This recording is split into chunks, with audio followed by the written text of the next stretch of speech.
ఆయన నోట్లో పెట్టుకుని మింగుదాం అనుకున్నట్ట. ఇక్కడ దాకా వెళ్ళింది కంఠంలోకి. తీరా మింగేద్దాం అనుకుంటే అయ్యో కడుపు నిండా అధోలోకాలున్నాయి, పైన ఊర్ధ్వలోకాలున్నాయి, మింగేస్తే అధోలోకాలు కాలిపోతాయని మింగలేదుట. కక్కితే ఊర్ధ్వలోకాలు పోతాయి. పైకి వదలలేదు, కిందకి వదలలేదు, ఈ కంఠంలో పెట్టుకున్నట్ట. పెట్టుకుంటేట చాలా సంతోషించింది. ఎవరోట తెలుసా అండి? పార్వతీదేవి. ఎందుకోట తెలుసా? భాగవతంలో లేదు కానీ నేను కలిపి చెప్తున్నాను. శంకరుడు మహాజ్ఞ, తెల్లగా మెరిసిపోతుంటాడు. అసలు ప్రపంచంలో అందం ఎవరిదో తెలుసా అండి? శంకరుడిది. లింగ పురాణంలో చెప్తారు శివుడి అందం అంటే ఎలా ఉంటుందో.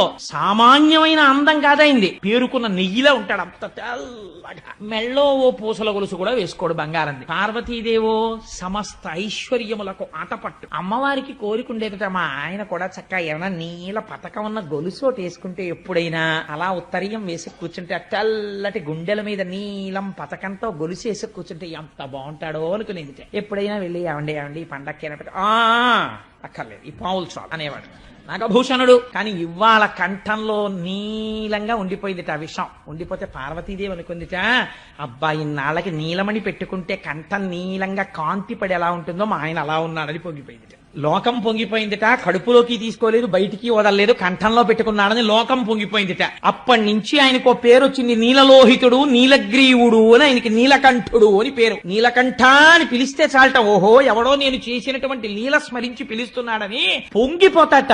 ఆనాడు స్వామి హలాహలాన్ని పుచ్చేసుకున్నారు. దేవతలందరూ సంతోషించారు. మళ్లీ బయలుదేరారు.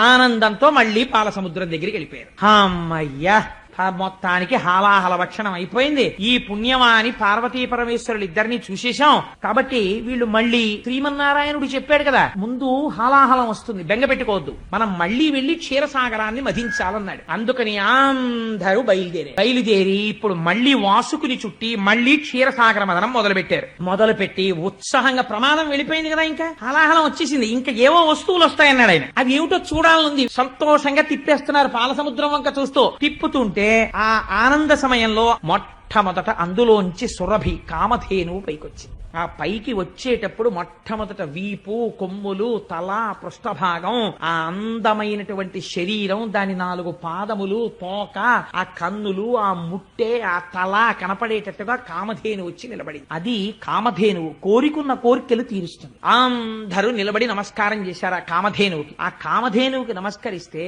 ఆ గోవుని చూసి స్వామి అన్నారు, దేవమునులు పుచ్చుకోండి, మీరు దీని పాలతో హవిస్సులు అర్పిస్తారు, దేవతలు సంతోషించి వర్షాలు కురుస్తాయి, అందరూ బాగుంటారు, అందుకని కామధేనువుని దేవమునులకి ఇవ్వండి అన్నారు. దేవమునులు పుచ్చుకున్నారు. పుచ్చుకున్న తర్వాత మళ్లీ పాలసముద్రాన్ని చిలకడం మొదలుపెట్టారు. చిలకడం మొదలుపెట్టగానే అందులోంచి ఒక తెల్లటి గుర్రం ఒకటి బయటకు వచ్చింది. దాన్ని ఉచ్చైశ్రవము అంటారు.